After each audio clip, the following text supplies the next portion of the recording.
ఓం సాయిరామ్. సమర్థ సద్గురు శ్రీ సాయినాథ్ మహారాజ్కి జై. ముందుగా మన సాయి కుటుంబం అందరికీ కూడాను నమస్కారం అండి. అందరూ కూడా సుఖంగా, సంతోషంగా, ఆరోగ్యంగా ఉండాలని మనస్ఫూర్తిగా కోరుకుంటూ ఈరోజు వీడియో మొదలు పెడుతున్నాం. ఇక ఈరోజు వీడియోలో బాబాగారు ఏం చెప్పబోతున్నారు అని అంటే, తల్లి నీ జీవితంలో పెద్ద మార్పే వస్తుంది. ముందు ఇది నువ్వు వింటే గనుక నీకు సాయి కానుక ఇచ్చినట్టే ఉంటుంది. నువ్వు ఇది వినకపోతే జరిగే పరిణామం నువ్వే అనుభవించాలి అని చెప్పి బాబాగారు ఈరోజు తెలియజేస్తున్న సందేశాన్ని మన కోసం అందిస్తున్నారండి. అది బాబాగారు ఏం చెప్పినా కూడాను తండ్రి స్థానంలో ఉండి మనం ప్రతి ఒక్కటి వింటూ ఆచరిస్తాం. కాబట్టి ఈరోజు బాబాగారు ఏం చెప్పాలి అనుకుంటున్నారో, జీవితంలో వచ్చే పెద్ద మార్పు ఏంటో తెలుసుకోవాలి అని అంటే ఈరోజు బాబాగారు అందిస్తున్న ఈ సాయి కానుకని ఖచ్చితంగా మనం స్వీకరించాల్సిందే. మరి ఆ కానుక ఏంటో తెలుసుకోవాలంటే ఈ చిన్న కథనే విని తెలుసుకుందాం. ఒక అరుదైన గ్రామంలో రాఘవయ్య అనే భూస్వామి ఉండేవారు. ఇతని దగ్గర కావాల్సినంత ధనం, సంపద మూలుగుతూ ఉండేది. కానీ ఈ రాఘవయ్య మాత్రం పరమలోభి. అటువంటి అతనికి ఒకసారి కాస్త ఛాతిలో నొప్పి వస్తుంది. అతని దగ్గర పనిచేస్తూ ఉన్న రాజయ్య అనే వ్యక్తిని పిలిచి రాఘవయ్య ఇలా అంటాడు, ఒరే రాజయ్య, ఛాతిలో కొంచెం నొప్పిగా ఉందిరా. అయ్యా, అది గుండె నొప్పి కూడా కావచ్చు. మీరు అశ్రద్ధ చేయకుండా మంచి వైద్యుడి దగ్గరికి వెళ్ళండి అని అంటాడు. లేదంటే మీ ప్రాణాలకే ప్రమాదం అని రాజయ్య సలహా ఇవ్వగానే రాఘవయ్య ఇలా అంటాడు, ఏంట్రా ఎక్కువగా మాట్లాడుతున్నావు? నేను పోతే నీకేమొస్తుంది? అంత మాట అనకండి అయ్యా, నేను మీ మేలు కోరే చెబుతున్నాను. మా ఊరిలో సుందరమూర్తి అనే ఒక వ్యక్తి ఉన్నాడు. అతనికి కూడా ఇలాగే ఒకసారి ఛాతిలో నొప్పి వచ్చింది. వైద్యుడి దగ్గరికి అతను వెళితే అది ఛాతి నొప్పి కాదు, గుండె నొప్పి అని చెప్పారంట. ఇప్పుడు అతనికి చాలా వరకు మెరుగుపడింది అని రాజయ్య తన ఊర్లో ఉన్న వ్యక్తి గురించి చెబుతాడు. గుండె జబ్బు చాలా ప్రమాదకరం. దానికి చికిత్స జరగకపోతే ప్రాణాలకే ముప్పు. ఆ జబ్బు నయం చేసుకోవాలంటే డబ్బు కూడా బాగా ఖర్చు అవుతుంది. అంత నొప్పి ఉన్నా కూడా రాఘవయ్య తాస్కారం చేస్తాడు. నొప్పి రాదు అనుకునేవాడు, కానీ అది తిరిగి అప్పుడప్పుడు వచ్చేది. చీచి, దిక్కుమాలిన నొప్పి, వైద్యం చేసుకుంటే కానీ నయమయ్యేలాగా లేదు. ఒరే రాజయ్య, ఎక్కడున్నావు? రాజయ్య అని అనగానే గొడ్ల చావడిలో పనిచేసుకుంటూ ఉన్న రాజయ్య పరుగున వచ్చి, అయ్యా చెప్పండి, పిలిచారా? ఈ ఛాతి నొప్పి బాగా ఎక్కువైందిరా. వైద్యుడి దగ్గరికి పోక తప్పట్లేదు. నీకు తెలిసిన ఒక మంచి వైద్యుడు ఉంటే చెప్పరా? ఇందులో అక్కడికి సుందరమూర్తి ఒక పేదవాడిని తీసుకుని వెంటబెట్టుకుని వస్తాడు. ఆ పేదవాడు రాఘవయ్యతో ఇలా అంటాడు, అయ్యా, మా నాన్నగారికి పెద్ద కర్మ చేయిస్తున్నాను. మీకు తోచినంత సహాయం చేయండి అయ్యా. మా చుట్టుపక్కల ఉన్న వాళ్ళందరూ ఎంత లేదన్నా 200 నుండి 300 దాకా భోజనానికి వస్తారు.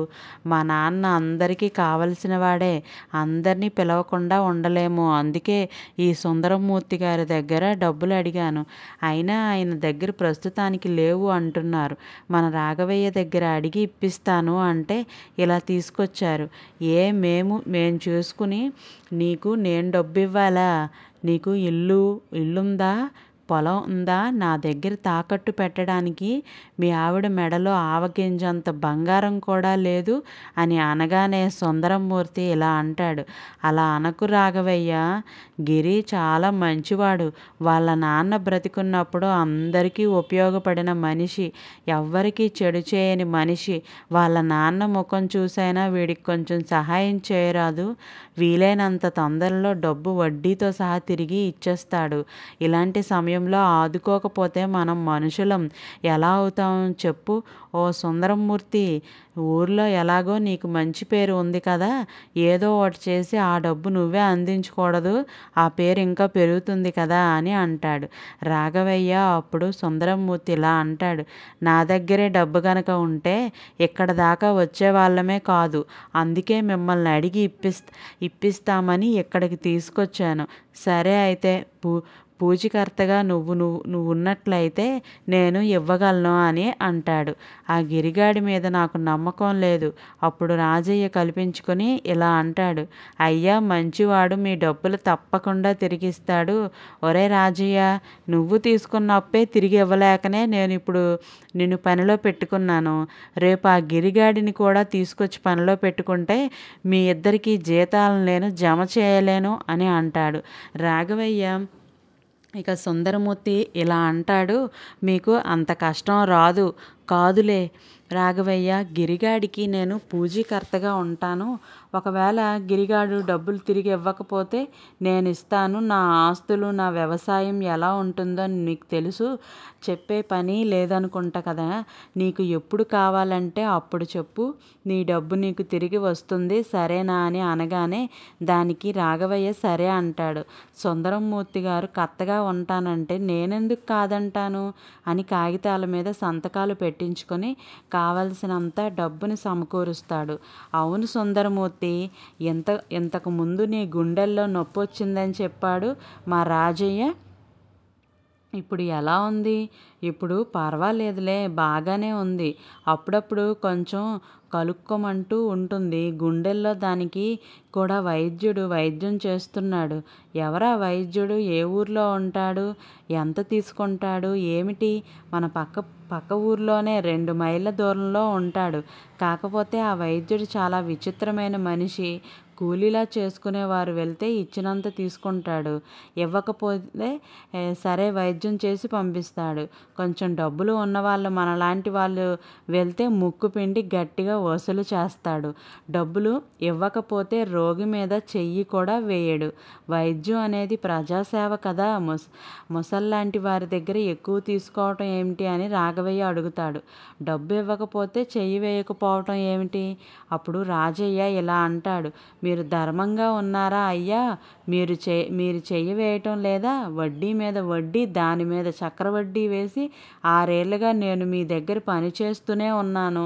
అయినా నా అప్పు ఇప్పటిదాకా తీరటం లేదు అని అనగానే రాఘవయ్య ఇలా అంటాడు, మీరు నోరు బాగా లేస్తుంది నీకు. మీ ఊరు వాళ్ళు వచ్చారనా? ఆ తర్వాత గిరి ఇలా అంటాడు, అయ్యా ఇక ఆలస్యం అవుతుంది, మీరు ఆ డబ్బు ఇప్పిస్తే నేను వెంటనే వెళ్ళాలి అని అంటాడు. సరేనని సుందరమూర్తి దగ్గర కాగితాల మీద సంతకం పెట్టించుకొని వాళ్లకు డబ్బులు ఇచ్చి పంపిస్తాడు. రాఘవయ్య, ఒరే రాజయ్య, నేను వైద్యుడి దగ్గరికి వెళ్ళి డబ్బులు ఎక్కువ అడుగుతాడు. మీ పల్లెలో ఇంకా ఎవరైనా ఈ మందు వాడే వాళ్ళు ఉంటే, లేకపోతే ఆ సుందరమూర్తి దగ్గరికే వెళ్ళి అతని దగ్గర ఉన్న ఎంతో కొంత మందుని తీసుకొని రారా అని రాఘవయ్య అనగానే రాజయ్య ఇలా అంటాడు, ఇంకొన్నాళ్ళు వాడే మందుని మనం వాడకూడదయ్యా. మీరు వైద్యుడి వద్దకు వెళ్ళి చూపించుకుంటే బాగుంటుంది. జబ్బుకి తగ్గ మందు కూడా ఇస్తారు. ముందు సలహాలు మాని చెప్పింది చేయరా, వెళ్ళి ముందు తీసుకురా అని అంటాడు.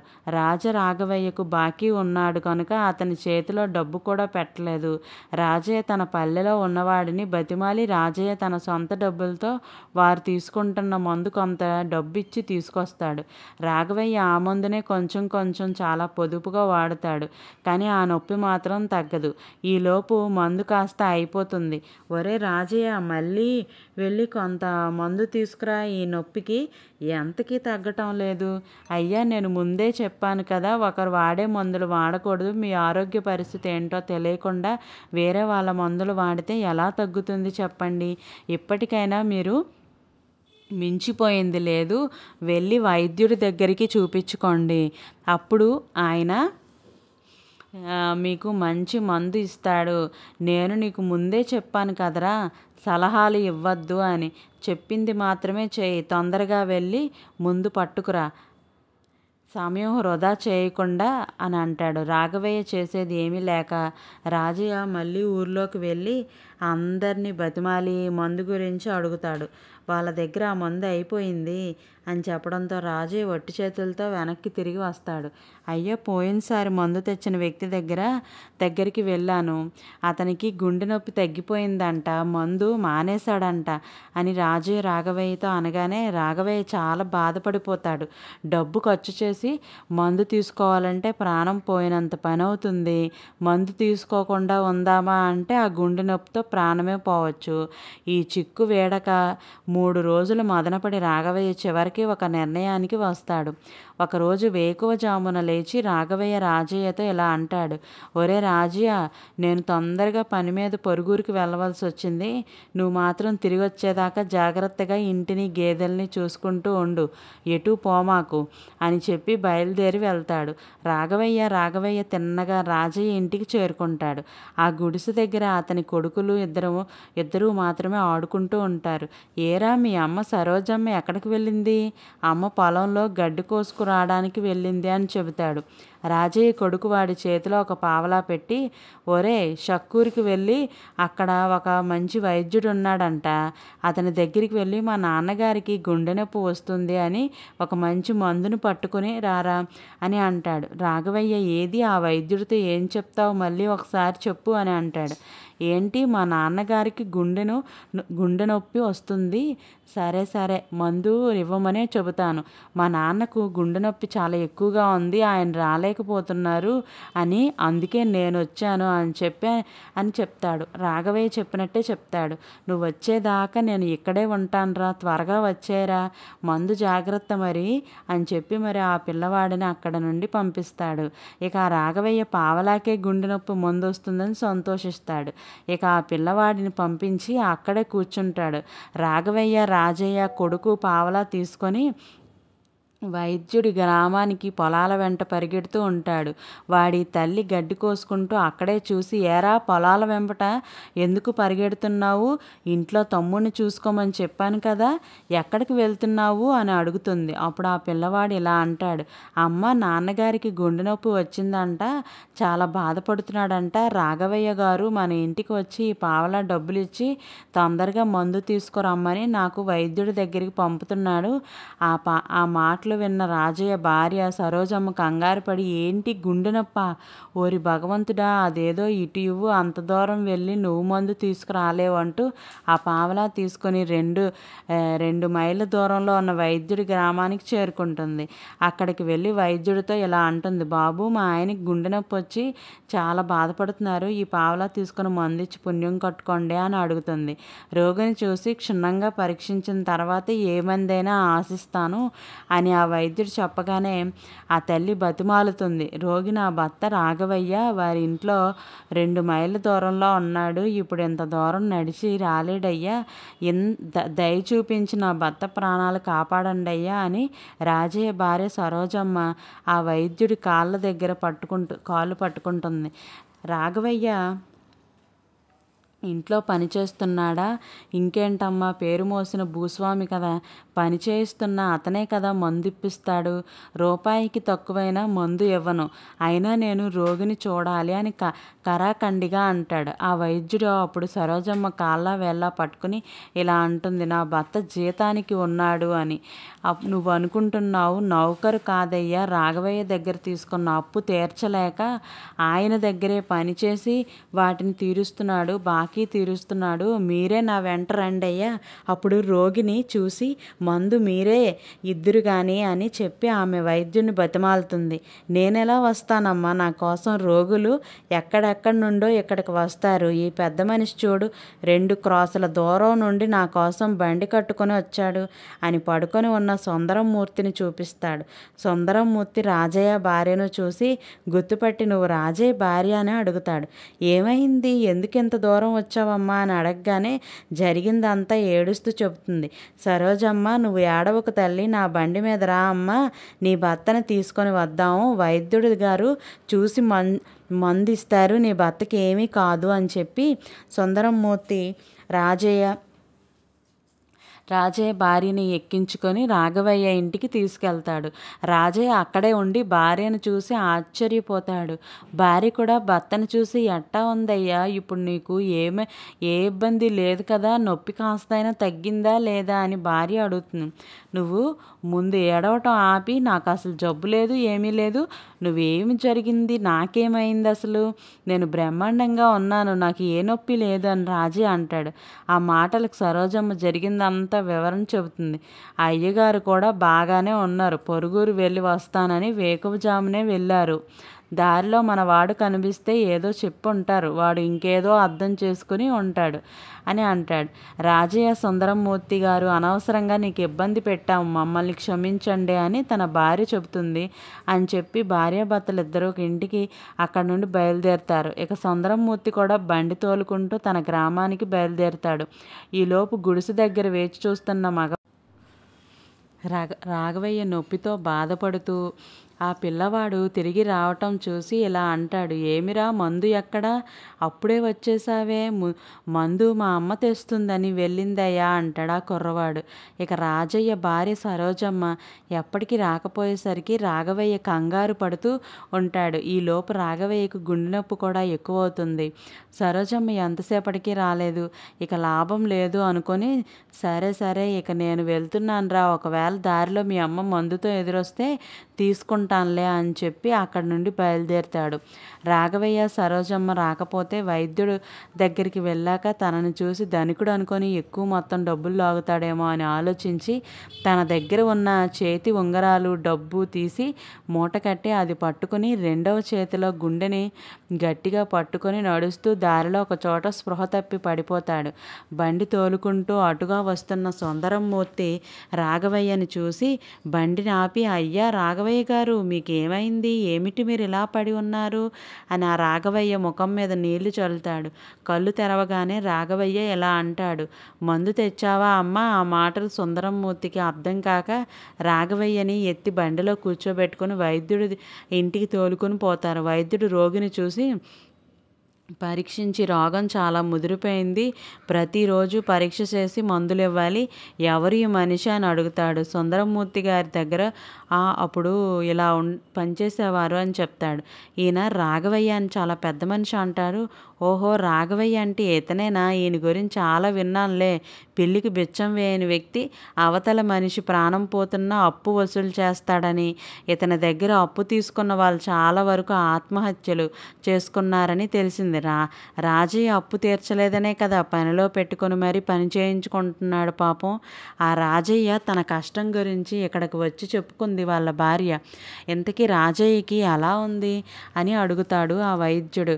ఆ మాటలు విన్న రాఘవయ్య సిగ్గుతో చిలికిపోయి అక్కడికి వచ్చి రాఘవయ్య ఆ వైద్యుడితో ఇలా అంటాడు, రాజయ్యకి ఏమీ కాలేదయ్యా, డబ్బుకి కృతిపడి నేనే అబద్ధం చెప్పాను, కానీ సుందరమూర్తి గారి మంచితనం నన్ను కాపాడింది. ఎవరైతే నాకేంటి డబ్బు సంపాదించాలి అనుకున్నానే కానీ జనాలు నా గురించి ఇలా అనుకుంటున్నారు అని అనుకోలేదు.